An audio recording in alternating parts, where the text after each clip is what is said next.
로마, 우리 세계가 탄생한 곳, 겸손한 마을에서 제국의 영토까지 그의 엄청난 유산은 우리 문명의 기초를 형성했습니다. 법률, 언어, 제도가 탄생했습니다. 로물루스의 건국부터 서구의 쇠퇴까지 12세기의 영광과 쇠퇴를 탐구해보세요. 로마 유산 중 어떤 측면이 가장 흥미롭거나 오늘날 가장 중요하다고 생각하시나요? 댓글로 알려주세요. 로마의 서사는 신화로부터 시작된다. 로마의 건국일로 전통적으로 여겨지는 날짜는 기원전 753년 4월 21일이다. 트로이의 아이네야스의 후손인 로물루스에 의해 그는 나중에 도시를 상징하는 언덕에서 동생 레무스를 죽였습니다. 전설에 따르면 이 형제 살해 사건은 야망과 갈등으로 탄생한 도시의 기초를 마련했다고 합니다. 로마는 티베르 강이 주요 가을 근처에 있는 7개의 언덕 위에 위치해 있어 전략적, 상업적 이점이 있었습니다. 이 군주제 시대, 기원전 753년부터 기원전 509년까지는 전설적인 로물루스부터 에트루리아에 거만한 타르퀴니우스까지 7명의 왕을 보았습니다. 로물루스는 새로운 도시의 여성 인구를 확보하고 동맹을 굳건히 하기 위해 유명한 사비니 여인의 겁탈을 포함하여 최초의 사회적, 군사적 구조를 조직한 것으로 기억됩니다. 두 번째 왕인 누마 폼필리우스는 종교와 법에 중점을 두고 복잡한 로마 의례 체계의 기초를 마련했습니다. 세르비우스 툴리우스와 같은 다른 왕들은 인구 조사를 창설하고 국민을 부에 따라 계층으로 조직하는 데 기여했는데 이는 군대와 이후 의회의 중요한 제도였습니다. 군주제와 에트루리아의 영향, 첫 세기는 통합의 시기였습니다. 로마인들은 이웃 이탈리아 민족, 특히 북부 이탈리아의 진보된 민족인 에트루리아인의 영향을 흡수했습니다. 로마는 그들로부터 공학 및 건축 지식, 클로아카 막시마의 아치 및 배수 시스템 뿐만 아니라 권위의 상징, 파스케스과 종교의식의 요소를 받았습니다. 에트루리아의 엘리트들은 로마를 통치하게 되었고 거만한 타르퀴니우스가 그 정점에 이르렀습니다. 마지막 왕인 거만한 타르퀴니우스는 독단적인 통치를 특징으로 하는 폭군으로 기억됩니다. 전해지는 바에 따르면 그의 아들 섹스투스 타르퀴니우스가 루크레티아를 강간했는데 이는 군주 권력의 남용을 상징하는 엄청난 범죄였다고 합니다. 기원전 509년 루키우스 유니우스 브루투스가 이끈 반란이로서 군주제가 종식되고 공화국이 탄생했습니다. 이러한 전환은 1인 통치에 대한 확고한 선언이었으며 이 원칙은 수세기 동안 로마 정책을 지배하게 되었습니다. 후기 로마 역사학에서는 공화국을 폭정에 대항하는 자유의 요새로 이상화했습니다. 그리고 로마 역사상 다음의 위대한 시기는 로마 공화국, 기원전 509년부터 기원전 27년까지 다루어졌습니다. 공화국은 문자 그대로 공적 사물이며 폭정의 부활을 막기 위해 고안된 합의제 정부에 대한 실험이었습니다. 권력은 매년 선출되는 행정관, 주로 행정권과 군사권을 행사하는 2명의 영사, 원로원, 전직 행정관으로 구성된 자문기관으로 큰 도덕적, 실질적 권한을 가짐, 인민의회 시민이 법률을 투표하고 행정관을 선출함으로 나뉘었습니다. 이 시스템의 핵심은 동료의식 각 직위에 여러 명의 관리가 있음과 임시성, 1년 임기였으며 공화국에 극심한 위험이 있을 때만 임명되는 비상행정관인 독재관 직위는 예외였습니다. 질서의 투쟁과 이탈리아의 확장, 공화국의 처음 2세기는 귀족 관직을 독점한 귀족 엘리트와 평민 나머지 시민 사이의 정치적, 사회적 갈등인 질서 투쟁으로 특징 지어졌습니다. 군대의 대부분을 차지한 평민들은 분리 독립을 위협하여 양보를 강요했습니다. 이 투쟁은 평민의 호민관 거부권을 가진 신성하고 불가침의 행정관의 창설과 같은 이정표로 정점을 이루었으며 기원전 450년에 모든 사람이 법을 접할 수 있게 만든 최초의 로마 법률 조항인 12표법의 체계화로 이어졌습니다. 기원전 3세기까지 평민들은 거의 모든 직위에 접근할 수 있었고 공공 서비스를 기반으로 하는 새로운 귀족 계급인 노빌리타스가 형성되었습니다. 내부 갈등이 해결되는 동안 로마는 이탈리아 반도로 영토를 확장했습니다. 이 과정은 군사력, 외교, 식민지 건설을 결합한 점진적이고 체계적인 방식으로 진행되었습니다. 라틴계 이웃들을 정복하고 일련의 전쟁에서 사나운 삼리움족을 물리친 후 기원전 343년부터 기원전 290년까지 그리고 에피루스의 피로스를 추방 피로스 전쟁 한 후 로마는 기원전 270년까지 이탈리아 전체를 지배했습니다. 이러한 통제는 이탈리아인들에게 다양한 수준의 시민권과 권리를 부여하는 동맹 체계에 기반을 두었지만 충성심과 가장 중요한 군사력을 요구했습니다. 이 방대한 군사력 저장소는 미래 로마의 확장을 위한 열쇠 중 하나였습니다. 포에니 전쟁과 지중해 지배는 기원전 264년과 기원전 146년 사이에 일어났습니다. 이탈리아를 장악한 로마는 북아프리카의 강력한 페니키아 탈라소크라시인 카르타고와 직접적인 갈등을 빚게 되었습니다. 제1차 포에니 전쟁, 기원전 264년에 시작하여 기원전 241년에 끝남는 주로 시칠리아의 지배권을 놓고 벌어졌습니다. 해군의 전통이 없던 로마는 거대한 함대를 건조하고 코르부스 탑승교를 발명했습니다. 로마는 승리하여 시칠리아를 차지했고 이후 로마의 첫 번째 속주가 되었으며 나중에 사르데냐와 코르시카도 합병했습니다. 제2차 포에니 전쟁은 기원전 218년부터 기원전 201년까지 있었으며 한니발 바르카에 의해 시작되었습니다. 한니발은 군대와 코끼리를 이끌고 알프스 산맥을 넘어 로마를 놀라게 했습니다. 그는 칸네 기원전 216년에서처럼 파괴적인 패배를 입혔고 로마군 8만 명이 전멸당했습니다. 로마는 흔들리지 않는 결속력, 이탈리아 동맹국들은 충성을 유지했다.과 엄청난 손실을 견뎌낼 수 있는 능력 덕분에 살아남았습니다. 파비아누스 전략은 한니발을 압도했고 마침내 스키피오 아프리카누스는 북아프리카를 침공하여 한니발의 귀환을 강요했고 그는 자마 전투에서 한니발을 결정적으로 패배시켰습니다.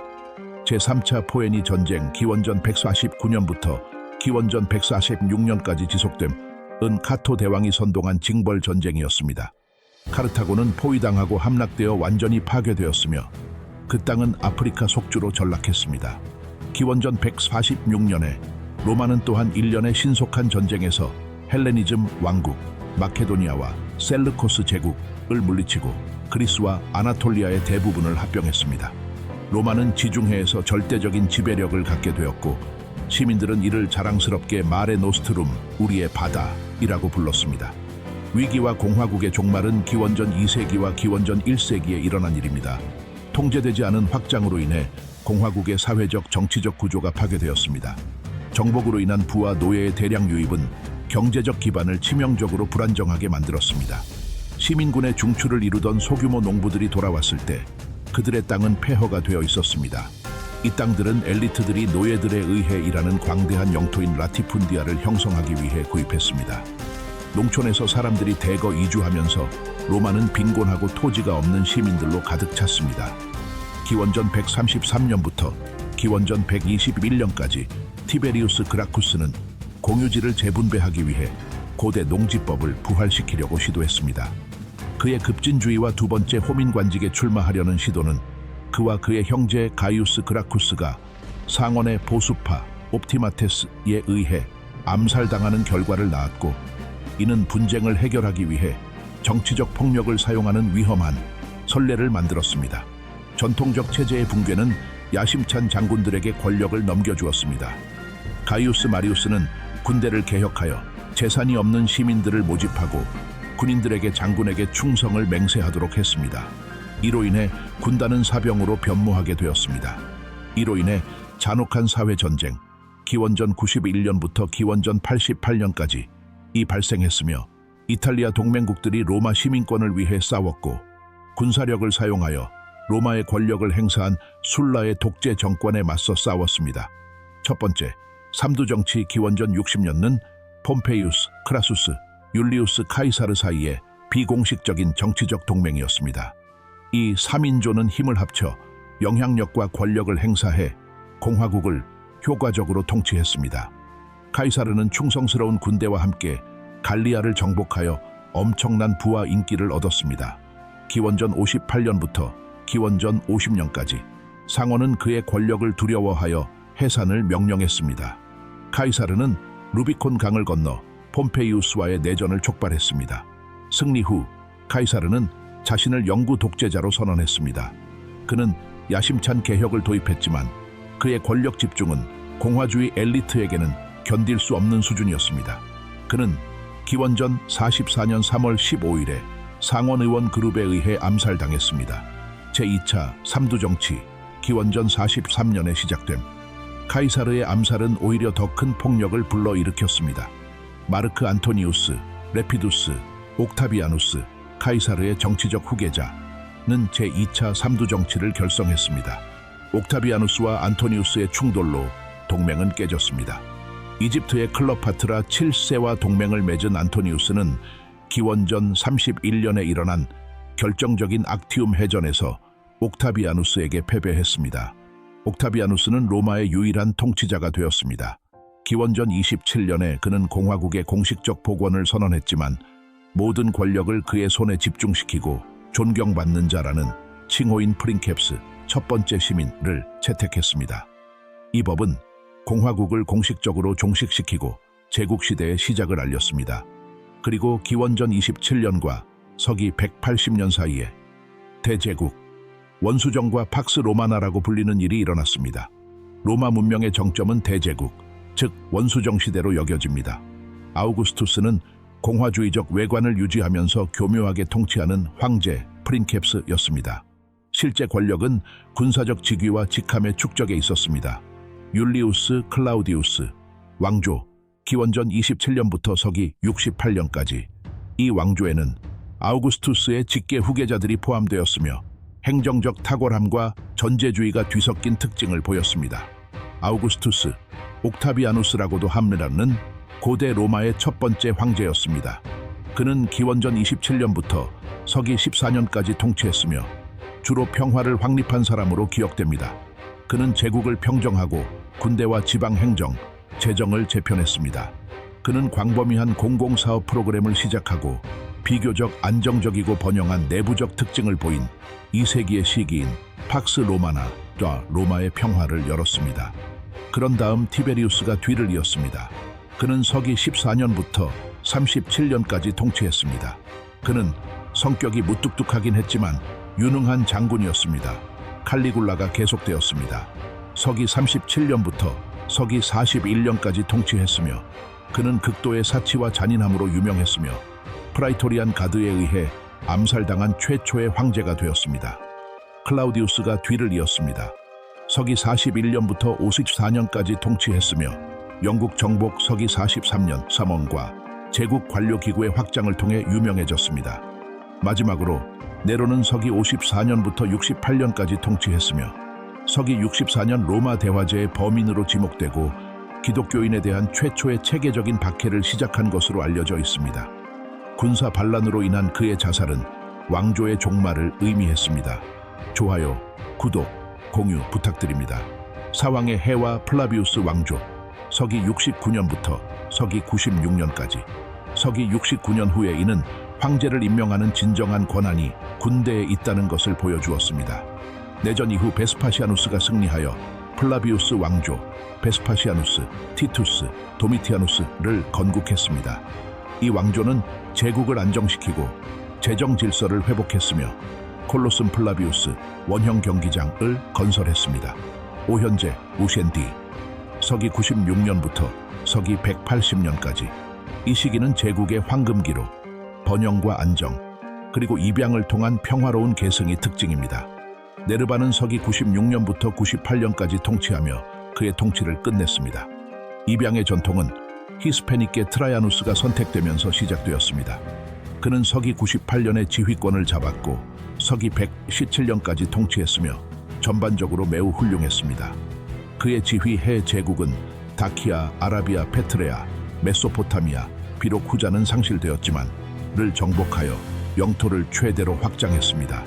하드리아누스는 서기 117년부터 138년까지 통치했으며 확장보다는 통합에 초점을 맞췄습니다. 그는 자연 경계를 강화했고 리메스, 가장 유명한 예는 영국의 하드리아누스 방벽입니다.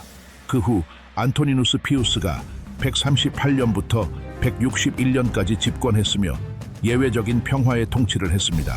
마지막으로 마르쿠스 아우렐리우스는 161년부터 180년까지 통치하면서 소위 선한 황제의 마지막 황제가 되었습니다. 그는 금욕주의적 철학자 황제였습니다. 그의 통치 기간은 마르코만니 전쟁과 안토니누스 역병의 재발 등 큰 시련으로 점철되었습니다. 이 시기는 각 지방의 통합, 광대한 도로망, 로마법의 발전, 활기찬 경제가 특징이었습니다. 브리튼에서 유프라테스 강까지 뻗어 있던 로마 제국의 인구는 약 5천만 9천만 명으로 추산되었으며 점차 확산되는 로마 시민권과 표준화된 도시 문화로 통합되었습니다. 서기 180년 마르쿠스 아우렐리우스의 죽음과 친아들인 콤모두스를 황제로 임명하려는 그의 운명적인 결정, 그는 입양 전통을 깨고 변덕스러운 폭군으로 판명됨, 은 팍스 로마나 시대의 종말을 가져왔고 쇠퇴의 시작을 알렸습니다. 군사적 무정부 상태, 서기 235년부터 서기 284년까지 일어났습니다. 서기 235년 세베루스 알렉산더 황제 암살은 군사적 무정부 상태로 알려진 심각한 위기의 시기를 촉발시켰는데 불과 50년 만에 26명의 황제가 즉위하고 암살당했습니다. 충성심은 국경군대에 완전히 전가되었고 국경군대는 마음대로 장군을 왕좌에 앉혔습니다. 외부 압력은 전에 없던 조직적인 압력으로 국경이 무너지게 했습니다. 북쪽에서는 게르만족, 고트족, 알라만니족, 프랑크족의 연합이 로마 영토 깊숙이 침투했습니다. 동쪽에서는 역동적인 사산 제국의 페르시아 세력이 다시 부상하면서 강력한 경쟁자가 되었고 발레리아누스 황제마저 사로잡혔습니다. 경제 위기는 황제들이 전쟁 중에도 군대에 계속 돈을 지불해야 했기 때문에 은화의 가치를 대폭 하락시켰고 그 결과 극심한 인플레이션이 발생했습니다. 화폐에 대한 신뢰가 무너지고 무역이 중단되면서 도시 경제가 침체되었습니다. 많은 도시가 축소되었고 사람들은 농촌으로 이주하기 시작했습니다. 대농장 제도와 결국 봉건제의 맹가, 정치적 분열은 중앙정부가 그렇게 먼 국경을 방어하는 것이 불가능해졌다는 것을 보여주었습니다. 제국은 간략하게 세 개의 실체로 나뉘었습니다. 갈리아 제국 브리튼, 갈리아, 히스파니아를 지배, 팔미라 제국 동부 속주를 지배, 그리고 중앙 제국 이탈리아, 아프리카, 발칸반도입니다. 디오클레티아누스와 콘스탄티누스의 안정. 디오클레티아누스 서기 284년부터 서기 305년까지는 제국을 무정부 상태에서 구출하고 원수정을 절대 군주정으로 바꾸는 급진적인 개혁을 시행했습니다. 그는 도미누스, 군주라는 칭호는 이전 황제들이 피했던 칭호입니다가 되었습니다. 사분 통치, 테트라키. 그는 제국이 한 사람이 다스리기에는 너무 크다는 결론을 내리고 정부를 네 부분으로 나누어 2명의 아우구스티, 동부와 서부를 맡는 주요 통치자와 2명의 카이사르, 후계자이자 조수를 두어 광대한 영토의 행정과 방어를 원활하게 했습니다. 디오클레티아누스의 퇴위 이후 새로운 내전으로 인해 이 체제는 붕괴되었지만 동서행정 분할의 선례가 되었습니다. 그들의 군사 및 관료 개혁은 통제력을 확보하기 위해 군대와 행정부의 규모를 2배로 늘렸습니다. 지방의 군사력과 문민권을 분리. 이를 위해서는 엄격한 재정 통제와 강제적인 직업 배정 농민을 토지에 고정시키고 이동성을 제한하고 콜로나투스의 기초를 마련하는 것 등이 필요했습니다. 최고 가격 칙령으로 인플레이션을 통제하려는 그의 시도는 실패했지만 권력의 중앙 집권화는 단기적으로 성공을 거두었습니다.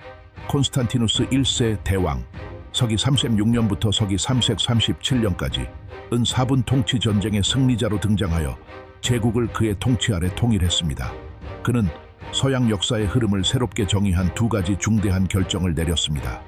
기독교의 승인 밀비안 다리에서의 승리를 통해 서기 3색 12년, 이로 인해 그는 밀라노 칙령, 서기 313년을 공포하게 되었으며 수십 년간의 박해 끝에 기독교를 합법화했습니다. 그의 지원으로 인해 박해받던 종파에서 제국의 주요 신앙으로 바뀌었습니다. 그는 니케아 공의회를 소집했습니다. 서기 325년 교리적 분쟁을 해결하고 제국의 권력을 종교적 정통성과 연결했습니다. 새로운 수도, 제국의 경제적 전략적 중심지가 동쪽으로 이동했다는 것을 깨달은 그는 고대 비잔티움 자리에 새로운 수도를 건설하고 서기 330년에 콘스탄티노플, 콘스탄티누스의 도시이라고 명명했습니다. 무역로의 교차로에 위치한 전략적, 방어하기 쉬운 위치 덕분에 콘스탄티노플은 점차 로마를 압도하며 새로운 중심지로 부상했습니다. 분열과 종교. 디오클레티아누스와 콘스탄티누스가 이룬 안정은 일시적이었습니다. 국경에 대한 압박과 내부 분열은 계속되었습니다. 터도시우스 1세 서기 3세 79년부터 서기 3세 95년까지 은 통일 제국을 통치한 마지막 황제였지만 행정부는 이미 분열되어 있었습니다. 그의 공식 종교로서의 기독교 선언 행위는 서기 380년에 일어났으며 테살로니키, 칙령은 니케아 가톨릭, 기독교를 유일한 국교로 선언했습니다. 다른 모든 형태의 기독교와 전통적인 로마 이교 종교는 불법화되었고 사원은 폐쇄되었으며 올림픽 경기는 금지되었습니다. 최종 분할, 서기 3세 95년, 은 터도시우스 1세가 죽고 나서 제국을 그의 아들들인 호노리우스 서와 아르카디우스 동에게 영구적으로 분할하면서 일어났습니다. 이것은 로마 제국의 분할로 간주되지 않았지만 통치를 용이하게 하기 위한 행정구역이었을 뿐입니다. 실제로 두 지역은 문화적, 언어적으로 갈라지기 시작했습니다. 서쪽은 라틴어, 동쪽은 그리스어, 그리고 가장 중요한 것은 군사적, 경제적 운명이 극적으로 갈라졌다는 것입니다.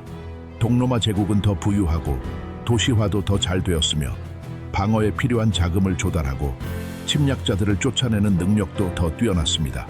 동로마 제국 비잔티움이 안정과 부, 그리고 난공불락의 수도를 누리는 동안 수도를 안전한 라벤나로 옮긴 서로마 제국은 복잡한 요소들이 합쳐져 무너지고 있었습니다. 몰락은 단일 사건이 아니라 중앙 권위의 체계적이고 점진적인 붕괴였습니다. 이주 압력과 야만인 정착지, 최종 위기의 촉매제는 아시아 대초원에서 동유럽으로 훈족이 침입하면서 발생한 대량 이주였습니다. 훈족은 게르만족, 특히 서고트족을 로마 국경 쪽으로 밀어냈습니다. 훈족의 공포로부터 피난처를 찾던 서고트족은 서기 3세 76년에 다뉴브 강을 건너 로마 영토로 들어가게 해달라고 요청했습니다.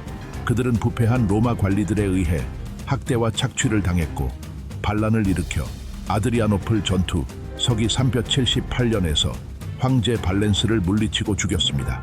이 전투는 야만인들에게 로마의 취약성과 로마 군단에 비해 고트족 기병대의 우월성을 보여주었습니다. 서기 406년부터 대규모의 민족, 반달족, 수에비족, 알란족, 이 얼어붙은 라인강을 건너 갈리아와 히스파니아를 침략했습니다. 서방의 군사적 약점으로 인해 황제들은 조약을 맺어 야만족이 군사 복무와 평화 유지를 조건으로 제국 영토에 정착하는 것을 허용했습니다. 종종 자치권을 가짐. 로마 약탈은 서고트족 알라릭에 의해 서기 410년에 있었습니다. 그 도시는 그 이후로 800년 동안 외국의 손에 넘어가지 않았었기 때문에 심리적인 영향을 받았습니다. 나중에 반달족은 곡물이 가장 풍부한 북아프리카에 정착하여 서기 4세 55년에 두 번째로 로마를 약탈했습니다. 아프리카의 상실은 서방에게 치명적인 타격이었습니다. 서기 5세기 중반에 아틸라와 훈족은 두 제국을 위협했지만 서기 4세 51년 카탈라우눔 평원 전투에서 아이티우스가 이끈 로마 서고트 연합군에 의해서만 저지되었습니다. 당시 서부는 반독립적인 야만 왕국, 서고트족, 반달족 등 이 모여 이루어진 모자이크와 같았습니다. 실제 권력은 이탈리아만을 지배하는 꼭두각시 황제에게 있지 않았습니다. 권력은 게르만족 출신으로 황제를 즉위시키고 폐위시켰던 마기스터 밀리툼 군 지휘관에게 있었습니다. 최종 종말은 기원전 476년에 일어났습니다. 오레스테스는 그의 아들을 마지막 황제인 로물루스 아우구스툴루스라고 이름지었습니다. 그러나 게르만족 군대가 반란을 일으켜 헤룰리족의 족장인 오도아케르를 왕으로 임명했습니다. 오도아케르는 로물루스를 폐위시켰지만 자신을 황제로 선포하는 대신 콘스탄티노플의 동방 황제 제논에게 제국의 예복을 보내어 이탈리아를 통치하는 파트리키우스의 칭호를 요청했습니다. 이 법은 전통적으로 서로마 제국의 종말로 인용됩니다. 정치적 붕괴에도 불구하고 문화적, 법적, 언어적 로마성은 지속되었습니다. 비잔틴 제국 동방은 서기 1453년까지 또 1000년 동안 살아남아 번영했으며 직접적인 연속으로 간주됩니다. 유스티니아누스 1세치에서 회복 시도가 이루어졌고 로마법은 코르푸스 유리스 시빌리스 민법 대전로 체계화되었습니다. 서쪽에서는 가톨릭 교회가 권력 공백을 메웠습니다. 라틴어는 로망스어로 발전했으며 제국주의적 이상은 샤를마뉴와 같은 후대 지도자들에게 영감을 주었습니다. 로마의 유산은 현대 문명의 많은 부분이 형성된 틀입니다. 좋아요, 구독하고 공유하세요. 다음